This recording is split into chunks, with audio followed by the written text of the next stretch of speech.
स्वागत है आपका बी न्यूज नेशन में। मैं हूं आबिद हुसैन शेख। एमएलए की जान खतरे में, मांगी पुलिस सुरक्षा। बीजापुर जिला पुलिस वरिष्ठ अधिकारी दफ्तर पहुंचकर जान की धमकी के चलते पुलिस प्रोटेक्शन की मांग करते हुए लिखित रूप में निवेदन पत्र देते हुए नागटान मतक्षेत्र के जेडीएस विधायक देवानंद चौहान ने मीडिया से बात करते हुए कहा कि मेरे क्षेत्र में कानून व्यवस्था पूरी तरह से बिगड़ गई है। पुलिस की निगरानी में ही गैर कानूनी काम को अंजाम दिया जा रहा है। समाज विरोधी कामों पर मैंने आवाज़ उठाई थी, इसलिए मुझे जान की धमकी मिली है। पिछले दिनों मेरे घर संदल का पेड़ काटना तो एक बहाना था। उन चोरों से मैंने सवाल किया कि क्यों आए हो, तो इन्होंने जवाब दिया कि तुम्हें गोली से मारने आए। इससे साफ पता चलता है कि मेरे खिलाफ बहुत बड़ा षड्यंत्र रचा जा रहा है। पुलिस विभाग से सुरक्षा की मांग करते हुए मेरी जान को कुछ होगा, इसका जिम्मेदार जिला प्रशासन होगा, कहा जनता के प्रतिनिधि देवानंद चौहान ने।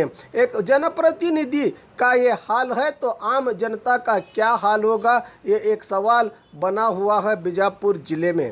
ದೀಪಾವಳಿ ಅಮಾವಾಸ್ಯೆ ಮಧ್ಯರಾತ್ರಿಯಲ್ಲಿ ಅಂದರೆ ನಸಿಕಿನ ಜಾವ 3 ಗಂಟೆಗೆ ನಮ್ಮ ಕಂಪೌಂಡಿಗೆ ಹತ್ತಿ ವಾಲಿಯವರ ಒಂದು ಜಾಗದಲ್ಲಿ ಶ್ರೀಗಂಧ ಮರ ಕಳ್ಳತನಕ್ಕೆ ಒಂದು ಪ್ರಯತ್ನ ನಡೀತಿರಲಿ.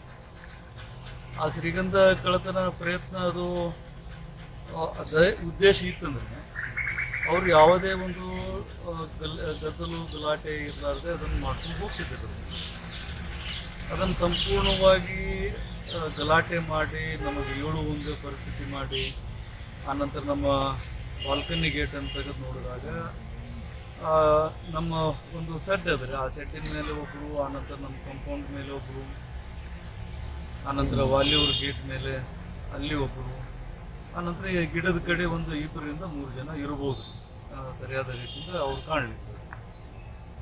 ಅವಾಗ ಗೇಟ್ ತೆಗೆದು ಕೇಳಿದಾಗ ಯಾಕ್ರಪ್ಪ ಯಾರು ಏನು ಮಾಡತ್ತೀರಿ, ಇಷ್ಟು ಟೈಮಿಗೆ ಇಲ್ಲಿ ಯಾಕೆ ಬಂದಿರಿ ಅಂತ ಕೇಳಿದ್ರು ಕೂಡ ನೀನು ನೋಡಕ್ಕೆ ಬಂದೀವಿ, ನೋಡುವಂಥದ್ದು ಏನದು ಅಂತೇಳಿ ಒಂದಕ್ಕೊಂದು ಮಾತಿಗೆ ಮಾತು ಬೆಳೆದು ಒಂದು 9 ರಿಂದ 10 ನಿಮಿಷಗಳವರೆಗೆ ಅವರಿಗೆ ನಮಗೆ ಸ್ವಲ್ಪ ಮಾತಿನ ಚಕಮಕಿಗಳನ್ನು ಆಗ್ತಿರೋದು.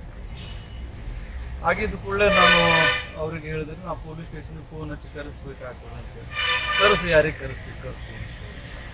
ಲಾಸ್ಟ್ ಮೂಮೆಂಟ್ಸ್ ಒಳಗೆ ಅವ್ರು ಹೇಳ್ತಕ್ಕಂಥ ಮಾತು, ನೀನು ಗುಂಡು ಹೊಡೆದು ಸಾಯಿಸ್ತೀವಿ ಅಂತ. ಮತ್ತು ಅಷ್ಟರದೊಳಗೆ ನಾನು PSI ಅವರಿಗೆ ಫೋನ್ ಹಚ್ಚಿ ಈ ರೀತಿ ಗಲಾಟೆ ಮಾಡ್ತಾ ಇದ್ದಾರೆ, ಇಮಿಡಿಯೇಟಾಗಿ ರಕ್ಷಣೆ ಕೊಡ್ರಿ ಅಂತ ಹೇಳಿದ ಕೂಡಲೇ ಅವರು ಪೊಲೀಸ್ ಸಿಬ್ಬಂದಿಯನ್ನು ಇಮಿಡಿಯೇಟಾಗಿ ಕಳಿಸಿದ್ರು. ಅವ್ರಿಗೆ ನೋಡ್ಕೇಸಿ ಓಡವಾದರು.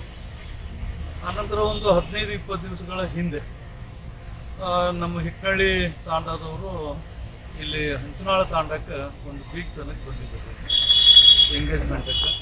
ಆ ಎಂಗೇಜ್ಮೆಂಟ್ ಸಮಯದಲ್ಲಿ ದೇಸು ಡ್ರೈವರಿಗೆ ಅಲ್ಲೇ ಕಟ್ಟಿ ಮೇಲೆ ಕೂಡಿಸಿ ನನ್ನ ಬಗ್ಗೆ ಸಂಪೂರ್ಣವಾಗಿ ಮಾಹಿತಿನ ಕಲೆ ಹಾಕಿ, ಆ ನಂತರ ನಾವು ಮಹಾದೇವ್ ಸಾವ್ಕಾರ್ ಕಡೆಯವರು ನಿಮ್ಮ ಮೇಲೆ ಭಾಳ ಆಗೈತಿ, ನೋಡಬೇಕಾಗೈತಿ, ಎಷ್ಟು ದಿವಸ ಜನ್ಮಾನಗಳಿಗೆ ತಗೊಂಡು ತಿರುಗಾಡ್ಲಿ ಅಂತೇಳಿ ಒಂದು ಜೀವ ಬೆದರಿಕೆ ಅಂಥದ್ದು ಪದಗಳನ್ನು ಕೂಡ ಅಲ್ಲಿ ಬಳಕೆ ಮಾಡಿದ್ದೀವಿ. और खबरों के लिए देखते रहिए बी न्यूज नेशन।